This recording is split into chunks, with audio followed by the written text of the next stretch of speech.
Meron akong kwento! One, two, three, here we go.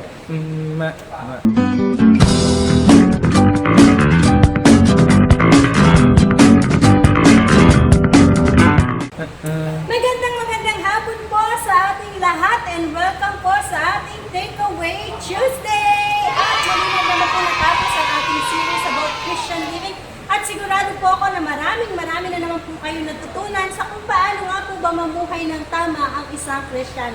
So last week po ay ating pong nakasama ang magulang na ating butihing pastor na si Ma'am Sena and Sir Andy Sugatain na kung saan po ay marami din po tayo napulot na aral sa kanila. Hindi lamang po sa natutunan nila sa ating preaching kundi pati na rin po sa buhay nila bilang isang mag-asawa na at sa kanilang pananampalataya. At yung hapon po tayo po ay may makakasama muli na espesyal na panauhin na sigurado po ako na marami din tayong mapupulot na aral sa buhay niya.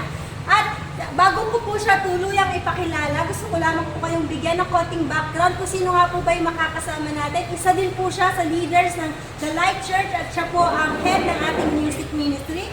Isa po siyang mapagmahal na asawa at isang ama. So wag na po nating patagalin pa at atin na pong i-welcome si Kuya Dennis Pizarro! So ayan po, Kuya Dennis, kuhay po siya naman sa ating mga subscribers all over the world. So Kuya Dennis, kamusta ka naman po ngayon? Kamusta kayo ng buong pamilya niyo po during this time of pandemic? Kamusta po kayo? Laging mabuti sa bawat habang at quarantine, mas lalong nagiging mabuti nung nag-quarantine. Kaya masasabi ko mabuti yan. So, Kuya, kasi di ba may tatlo po kayong anak. Ilan taon na nga po pala yung panganay niyo po? Yung panganay namin, 10 taon. Ang pangalan po niya ay si Nathan, 10 years old. Tapos po, yung sumunod po kay Nathan, Si Uni, si Brielle, 6. 6 years old. Tapos meron po kayong baby ngayon. 5 months. So, syempre Kuya, kasi bago po yung panahon, yung sitwasyon sa atin ngayon. So, hindi naman po natin naranasan noon tong COVID. So, syempre kayo bilang ama, paano niyo po kinakausap yung mga anak niyo? Kasi kasi marami silang nagiging tanong sa utak na, Papa, ano ba nangyayari? Bakit maraming namamatay? Bakit bawal lumabas? Paano niyo po sila kinakausap sa paraan na wala pong matatanim na takot sa kanila dahil sa nangyayari po ngayon?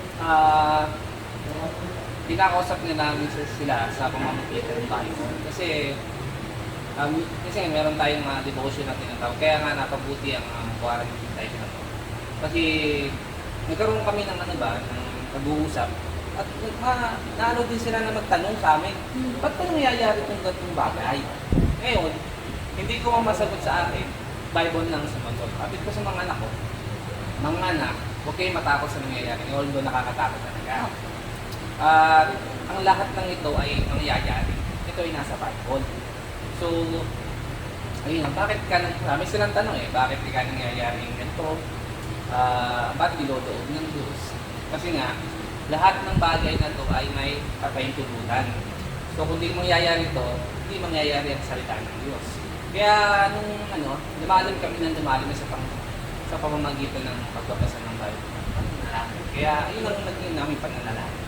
So Kuya, sa madaling salita, yung naging quarantine natin, parang mas naging, hindi naman sa sinasabi natin mabuti itong nangyayari. Pero kung titignan natin yung brighter side, parang nakabuti siya sa atin bilang isang pamilya. Kasi nagkaroon tayo ng mas mahabang panahon sa pakikipag-usap sa pamilya. Tsaka dati kasi, di ba Kuya? Kung may mga bagay na hindi nangyayari nila, nagagawa po natin yan. Kasi dati solo-solo lang po yung pananalangin. Tapos yung mga anak natin, laro-laro lang. Pero ngayon po nakakasama natin sila sa pananalangin. So, ayan Kuya, bago po ang lahat, kasi di ba ang topic po natin is about Christian living. So, paano mamuhay ang isang Kristiyano? So, tanong ko lang po, gaano katagal na po ba kayo Kristiyano? Siguro, kasi ako naman, kasi nga, nabanggit ng nanay ko, na nung nakakilala siya, padidehin niya ako, ibig sabihin, bata pa lang ako. Bit na po kayo. Parang gano'n, nakakaano na ako ng salita ng Diyos, kaya dahil bata, magpapatuloy, minsan parang gano'n, magiging Kristiyano, hindi magiging Kristiyano, parang gano'n ba? Pero bata pa lang ako, nakakarinig na ako ng mga salita ng Diyos. So, kumbaga kuya, sa reliyon, matagal ka ng Kristiyano. Pero, Mhm. gaano katagal niyo na po nakilala ang Panginoon? Kumbaga, kailan ka po nagkaroon ng personal na relasyon sa Panginoon? Yung personal kang nag-decide na maglilingkod ka. Mga ilang taon ka na po ba naglilingkod sa Panginoon? Siguro mga 18. 15 years na din po. Matagal na din po ano. Bago yun kuya, no? So, sabi nga natin 15 years ka na po sa ministry. So, sino po ba si Kuya Dennis noon bago po kayo naging naging tuluyan na Kristiyano? Ano po ba yung Ako buhay na naman meron eh. kayo later? Ako naman ang Kuya Dennis nun. Hindi naman ako totaling basagurero. May barkada din ako. Siyempre, kung may barkada ka, napupunta ka rin sa mga bagay na hindi yun. Kaya sabi nga, kasi ang espiritu na sa akin. Pagka daw ang espiritu ay kumbaga hindi na hindi na sa ano man, oy, mali yung ginagawa ko, baka matakot na tayo. Pero nandun pa rin yun na, oy, malinaw. Sa pakiramdam ko kasi, ano ba, nasa isang lugar kami na, o inuman, tabi na namin gano'n. Parang inaanong conviction talaga. Kumbaga, salamat din sa Diyos dahil hindi ako talagang marunong sa ganung version. Kaya masarap talaga pagka nasa Panginoon. Kaya nga na nakakatakot pagka parang ini-enjoy mo na ba. Ay, Kaya ng mga time na yan, kumbaga, guilty ako na nalayo hanggang sa ngayon. so parang hindi po yung kagandahan kapag meron kang personal na relasyon sa Panginoon. Yung alam mo ng mali, kaya pag may conviction kang nararamdaman, o hindi na tama. So, bali ano po, ano po sa tingin niyo yung pinakamalaking ginagawa ng Panginoon sa buhay mo? Mula nung nakilala niyo po siya. Ako, dahil nga since tatay na ako, dapat talaga ako yung ulo talaga ako ng pamilya. Pero hindi ako yung nagiging parang pinuno. Pero dapat ako yung pinuno. No. Ate Kaya- Dayan, no? Pero ang pinuno kaya lang, ang nano ko lang doon siya sabi ng naging bago. Apo yung malaking na bago. Na-inlead ko ang pamilya ko sa tama, sa pag-devotion, sa pananalangin. So pag kami may prayer time kami tuwing isang sumasabay sa oras, pero kasi may ginagawa pa. Pero tuwing alas 7, may hinto kami sa dating bagay. At nag-devotion kami. Ngayon, kasama ko yung aking pamilya, nakakainod. Pati yung maliit namin. Bisan, inuigod siya, gano'n. Ipipray, nag-devotion kami, after ng devotion. Yun nga, kaya nga doon na ano yung mga anak ko. Yung tanong, daming tanong. Minsan may mga bagay ang iniingatan na sagot, baka ako yung mama din. Kaya, pero naiintindihan naman din. Mas pagyayari na kami mananalangin na sama. Masarap manalangin na sama-sama ang pamilya. Talagang pahaptawan ko. Yun yung sa akin. Kasi ayun nga po, no, bilang isang ama, parang kayo din po talaga hatak sa pamilya niyo. Sabi nga ng asawa ko, pagka ang ulo ng pamilya, ang totaling na bago o naging, ay lahat. Mababa. Si ito yung pinakhead. So, ayun po Kuya din. Sabi nga po, the only permanent thing is change. Sa kasalukuyan po, ano po yung tingin nyo yung inaayos pa po ni Lord sa inyo? Anong aspeto pa po kayo tinatama sa inyo ng Yung pagiging isang ama sa akin at pagiging isang leader sa akin sa simbahan, yun yung para sa akin ang ginagama kasi bilang isang ama, gusto ko kasi, hindi kasi sa ngayon kasi hindi pwede yung yung sinasabi mo, huwag mong gagawin yan pero nakikita sa'yo. Hindi mo pwede yung ganun. Kaya dapat makita muna sa akin, makita din nila na nagbabago ko. Sa leader naman, sinasabi natin na dapat ganito tayo, dapat ganun talaga tayo. Yung sinasabi natin, tama yung sinabi ni Pastor. Mahirap, sinasabi natin pero hindi natin pinapamuhay. Kaya maganda, yung sinasabi mo, pinapamuhay. So, bali Kuya, may iniwan kasing command sa atin si Apostle Peter. No? So, sa atin, kung paano nga po ba dapat ang gawin ng isang Kristiyano. So, may 3 puntos po na ibinigay sa atin si Pastor Jan noong Sunday. So, una po dito is yung wag nang mahulog sa dati. So, may mga pagkakataon po ba na nasa kainitan po kayo ng paglilingkod niyo sa Panginoon? Tapos, may mga bagay po sa nakaraan ninyo yung pilit ang hinahatak pabalik. Meron po. Gano'n po na ano yan, Kuya? Baka pwede nyo Yun i-share sa yan. mga barkada. Inom-inom, Kuya. Ganun. Pero chicks-chicks din ba yan, Kuya? Hindi. Siguro tamang inala na sila doon. Pero hindi. Gandang lalaki. Pero hindi talaga. Kasi simula nung basta simula nung nagdala kami ng Panginoon. Panginoon, ito na po, talaga na po to. Kumbaga, kaya sabi ko, hindi man ito man ma-perfecto, pero hindi ko pa ako kaya ito, kung wala ka. Kaya, alam ko, alam mo ang lahat ng kahinaan ko. Pero lahat ng ito binibigay ko. So, kaya yung mga, at ang ano ko ngayon, di ba, may mga barkada ako. Nung nag-quarantine tayo, sabi ko, Panginoon, bigyan mo po ko ng lakas ng loob.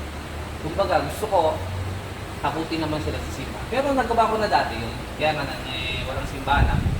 Di ba, simula pa lang na walang simbahan na pwedeng pagpuntahan. Kumbaga. Pero nagawa ko na yun. Nang gusto kong ano sa ngayon. Gaya nga nung kami ng mga tatay. May nakuha akong dalawang tatay. Sinusumulan ko ba?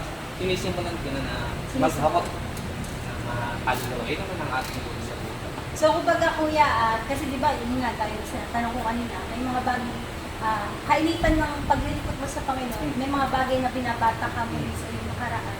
Paano niyo po siya na-overcome? So, sa pamamagitan po ng patuloy na paglilingkod sa Panginoon. At ano pa po? Sa pananalangin. Pananalangin. Pananalangin sa tama ito pagbasa ng Bible. Kung may mga sabi ko, may mga tanong tayo sa buwan. Nandun yung sagot sa Bible.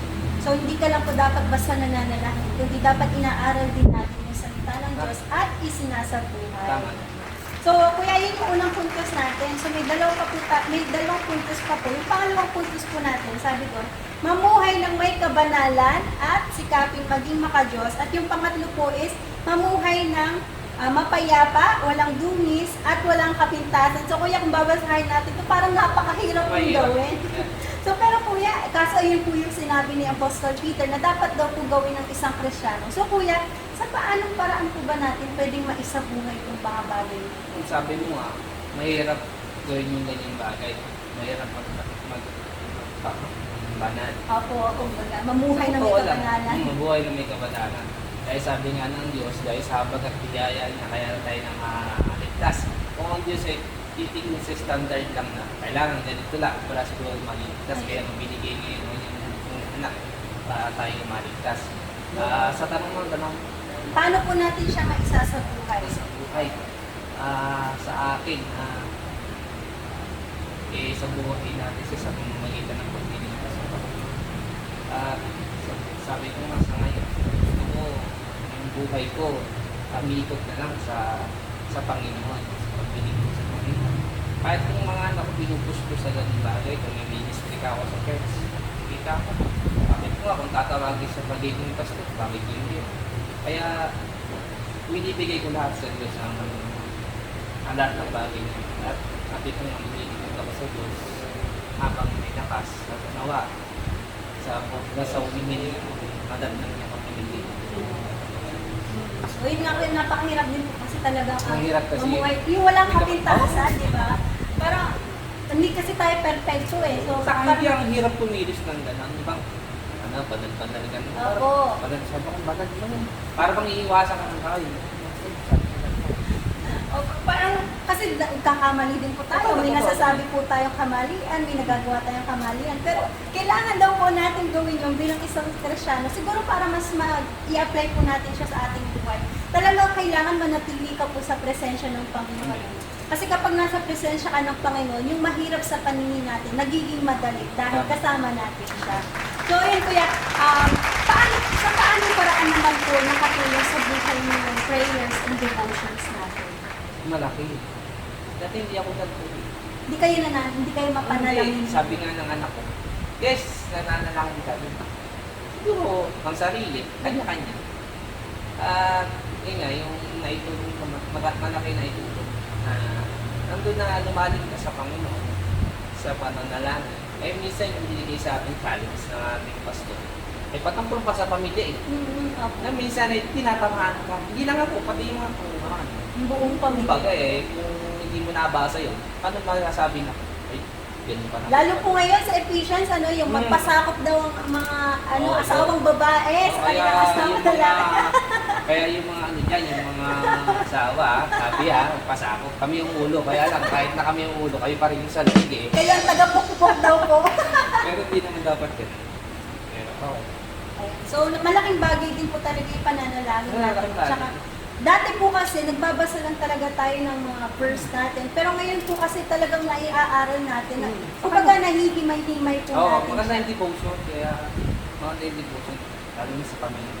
Talagang tatalakay mo yun. Lalo po sa mga kagaya niyo po ama, tapos may anak kayo, di ba? Parang napakaganda po na lumalaki sila na ang foundation po is yung salita ng Panginoon. Sa kanila tututo silang manalangin. Sabi ko na, obserbahan ko ang panganay. Manalangin, sabi niya sa ano namin, di ba? Sa quarantine story. Na parang pinasa ulo niya lang. Pero ngayon, kung nananalangin kami, may mga bagay na siya na nasasambit na hindi naman parang di ba routine? Okay, nasa briefing na talaga. Gusto ng haba. Haba yung manalangin. Sabi ko, nakakakaba yata kayo. Kaya po nakakatuwa na nananalangin siya. O kasi sa school po may mga ano sila sinasaulong prayers po. Pero at least ngayon po, at least bata pa lang sila, natuto na sila kung ano po talaga yung tunay na kahulugan ng pananalangin. Ito ay nanggagaling talaga sa puso. Pati nga yung baby namin, hindi ko biyak, baka nagitin. Nag-hallelujah na pala. So kuya, dahil yun nga po, sabi niyo malaking bagay po yung naitulong ng prayers and devotion sa inyo. Pwede ko po ba kayong hingan ng konting advice lang po para naman po sa iba na medyo nanlalamig na or binabatak ng kanilang nakaraan? Ano po yung pwede niyong i-advise sa kanila para po tuluyan silang manumbalik sa presensya ng Panginoon? Advice. Lalo na sa pamilya, sa mga, inaano ko yung ating mga katatayan. Sabi ko nga, pagka tatay ang unang binago, lahat sumusunod. Kaya ina-advise ko, advice ng Panginoon. Tayong mga tatay, tayo ang manguna. Tayo manguna sa ating mga anak, sa ating mga asawa, na hindi man totaling mabago, at least unti-unti pero ang sarap talaga. Masarap na makita ang ating pamilya nagdadasal sama-sama, nagbabasa ng Bible. Pwede nga yung anak mo, ikaw mo na ngayon magbasa para na nahahasa sila sa pagbabasa dahil marunong mo siguro magbasa. Yun lang yung aking advice sa mga tatay. Kung hindi magtatay o mga nanay, yan natin ang ating pamilya. Ilapit natin yung ating pamilya sa Panginoon.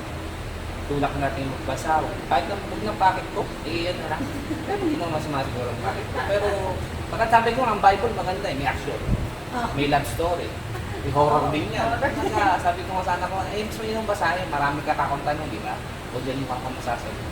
Yung mga bagay na hindi ko nasasagot niya ako ng Bible. Saka ako doon, sabi ko, kung ating kakong literal na katawan ay kumakain ng normal na pagkain, ganun din kakong ng espiritu. Tanong ka kung ganyan kakao kataba sa literal na katawan, ano kayo sa ngayon ng spiritual? Kaya dapat ano kako kinakain mo? Nananay ka ako, magbasa ka ako ng Bible. Yung kakong pagkain ng spiritual, kaya tinutulak ako kitaan na manalangin, magbasa ng Bible. Yung kakong nagpapalakas ng ating espiritu. Kaya sa mga lahat, patuloy tayong maglingkod sa Diyos. Nasa huling panahon na po tayo. Huwag po tayong pabanding-banding o parang ano nang ating relax lang. Nasa huling panahon na po tayo. At nawa, dalangin ko sa lahat. Lang tayo naglilingkod at magtatapat sa Diyos. Maiksi lang po ang buhay. Ibigay po natin ang buhay natin sa Diyos.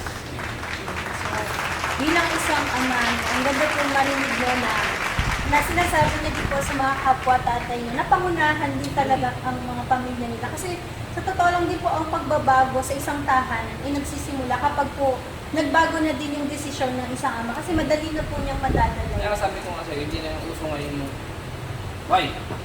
Uso mo nga, pero hindi nakikita mo. Kasi babalik sa'yo ng anak mo yun. Diba, tika? Bakit ikaw papa? O diba, kaya dapat makita mo na sa atin na tayo gumawa ng yun.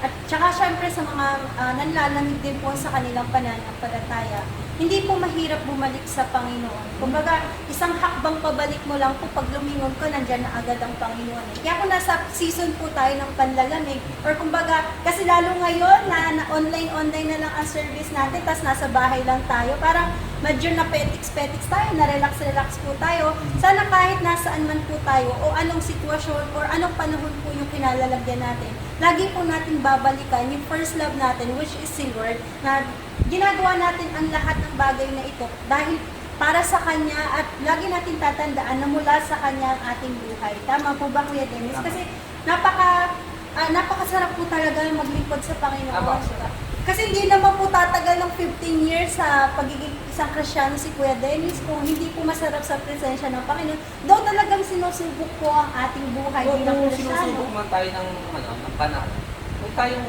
uminawang bumalik sa Diyos. Alam naman, matalino ang Diyos, alam niya. Pagka minsan na parang namumblema, may dinadanas kang problema, nandiyan na naman ang Diyos eh. Ang hirap nga lang, minsan, tayo na nang iwan, tayo pa yung nagbabalik pa. Oo nga!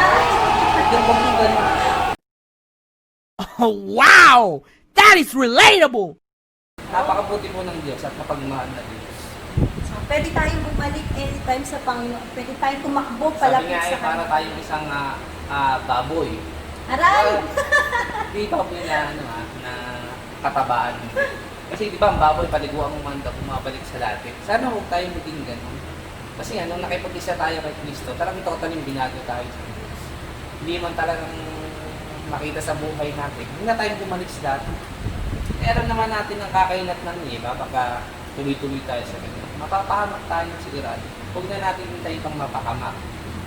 Ay iayos na natin. At hindi po natin kailangan maging perpekto sa Tama. paningin ng Panginoon. Kailangan lang po ay patuloy tayo nagpapakumbaba sa Kanyang harapan. At sigurado po malaki ang mababago sa ating mga puso. At yun nga, Kuya Dennis, maraming salamat po sa ibahagi nito sa amin sa oras ito sa sa inyong pananampalataya. Sana natin. May naitulong po yan, Kuya. At malamang po marami din pong naitulong yan sa ating mga viewers all over the world. Ano? Ayan, so marami po kami natutunan sa pananampalataya niyo at kung paano po kayo bilang isang pamilya na patuloy na binabago ng Panginoon. At Kuya Dennis, bilang pangwakas, narinig niyo naman po siguro kanina yung panibagong challenge po natin, yung push challenge, yung tayo po ay challenge muli ng ating pastor na mananalangin na naman po tayo. So dati di ba po nagsimula po tayo sa prayers talaga natin na yung passionate prayer po natin, ibabalik po muli natin dahil ngayon po ay may usong-usong challenge na Facebook which is yung push-up challenge. Tayo din po ay magpupush ngayon ng isang challenge. Ang tawag po natin doon ay pray until something happens. Tama ba? Ayan, so ayun po ang push challenge. So Kuya Dennis, in-explain po sa atin yung mechanics kung paano nga ba ito. So sa loob po ng 25 days, tayo po ay mananalangin ng 10 bagay. At everyday po ay may ino-nominate tayo na sasamahan po tayong ipanalangin ang mga 10 bagay na ito. At bilang, ano bang tawag dito, bilang reward sa iyo, Kuya Dennis, dahil ikaw ang aming ini-interview sa oras na to, binibigyan ka po namin ng karapatan ngayon na mag-nominate na ng isa. Sino po ang gusto nyong i-nominate sa ating push challenge? Paano? Nominate ba? Ino-nominate niyo po siya na siya po ay mananalangin na ng 10 bagay na diniscuss po sa atin. Sa mga kasama sa... Opo, pwede po mga kaibigan niyo din po sa Ikaw Facebook. nominate ako ng isa. Opo, sasabihin niyo lang po, I challenge you. Ayan. I challenge you to pray. Ayan, so sino po yung gusto niyo i-nominate, Kuya? Pwede niyo po simulan sa mga tatay natin. Ayan. Shout out. Naku, kinakabahan na po yung ibang katatayan. Wala na masamahan ng loob na po. Samaan. Si Kuya po. Ayun, si Kuya Boy de la Cruz, ay yung tatay boy na po. Ikaw ang kauna-unahang na-nominate ni Kuya Dennis. Kaya naman po, simula sa araw na to at sa mga susunod na araw, tayo po ay walang ibang gagawin kundi patuloy na mananalangin. Kuya Boy, peace. Kuya Pis, tuloy Kuya Boy, peace lang daw po. Ayan, so Kuya Dennis, maraming salamat po sa oras nyo. At maraming salamat din po sa lahat ng tumutok sa oras nito. I hope po ay marami po kayong natutunan sa ating preaching last Sunday at lalong-lalo po ngayon sa ating talakayan. Ayan. So, para po sa mga nais pong balikan ang ating previous preaching sa ating ilang mga online gawain, pwede niyo po ito mapanood muli sa ating Facebook page at The Light Church at sa ating YouTube channel na The Light Church Bataan. At para po sa lahat na hindi pa po konektado sa ating life group, we encourage everyone po na mag-join na po kayo sa ating life group. Si Kuya Dennis po ay isa sa mga leaders ng ating PLC Mendirigma. Ayan, ayaw magpatalo kahapon po. Sila po ay nagkaroon ng gawain at nagsama-sama muli sa pananalangin. At kaya naman po sa lahat naman din po ng nais pa po magbigay ng kanilang mga tithes and offering at ayaw magpapigil sa pagtatanim sa Panginoon, pwede po kayong mag-message sa ating Facebook page para po sa Day of Collection. At para po sa lahat ng nagtatanong kung kailan nga ba babalik ang ating bahay-sambahan, kung kailan po ito ibubukas muli, sa darating na linggo po, tayo po ay magkikita-kita na muli.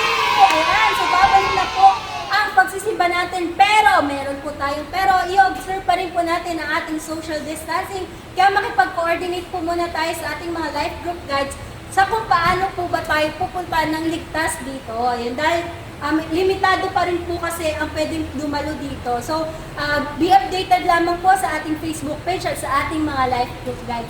Muli po, ako po si Janica Benson mula sa The Light Church at maraming salamat po sa pagsama sa amin at magkita-kita po muli tayo sa darating na Huwebes para po sa ating Thursday Testimonials. Thank you po and God bless us all. Bye-bye po! Bye-bye.